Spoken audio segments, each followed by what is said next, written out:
मित्रमैत्रिणींनो, मी हिमाचल प्रदेशच्या सहलीत आणि US च्या सहलीमध्ये घनदाट देवदारच्या जंगलात फिरताना मला कवी दत्ता हलसगीकर यांच्या कवितेची आठवण झाली.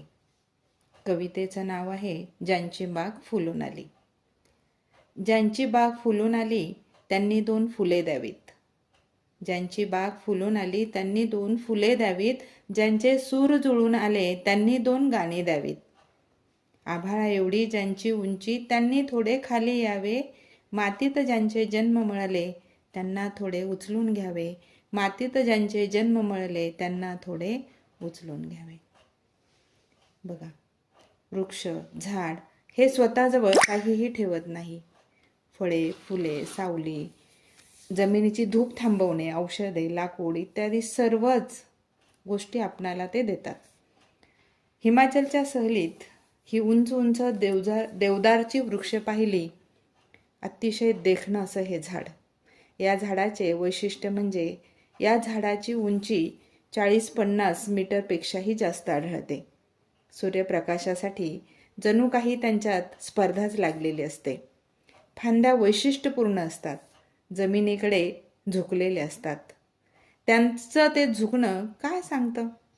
जणू काही त्या मानव प्रजातीला सांगतात की कितीही उंच गेलास आयुष्यात, कितीही श्रीमंत झालास तरी नम्र राहा. मातीशी नाळ तोडू नको. या झाडांच्या आधाराने अनेक वेलीही उंच जाण्याचा प्रयत्न करतात. अनेक वेली त्या झाडांना बिलगलेल्या दिसतात. हलसगीकरांच्या कवितेतील ओळीप्रमाणे जणू काही त्या माणसाला सांगतात की आभाळा एवढी ज्यांची उंची त्यांनी थोडे खाली यावे. मातीत ज्यांचे जन्म मळले त्यांना थोडे उचलून घ्यावे. म्हणजे काय, तर समाजातील इतर घटकांनाही आधार द्यावा, मदत करावी. हे झाड वाळले तरी त्याचे लाकूड अतिशय मजबूत असते. त्याला कीड लागत नाही. म्हणजे आपल्याही आयुष्यात अनेक कठीण प्रसंग येतात, अडीअडचणी येतात, पण आपण त्याने खचून न जाता धीराने त्याला तोंड द्यावे.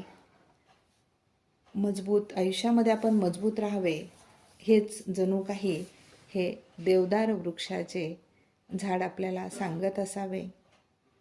या झाडाकडे बघून खरंच माणसाने आयुष्यामध्ये कसं असावं याविषयी मनात विचार आल्याशिवाय राहत नाही. कारण निसर्गातील प्रत्येक गोष्ट ही आपणाला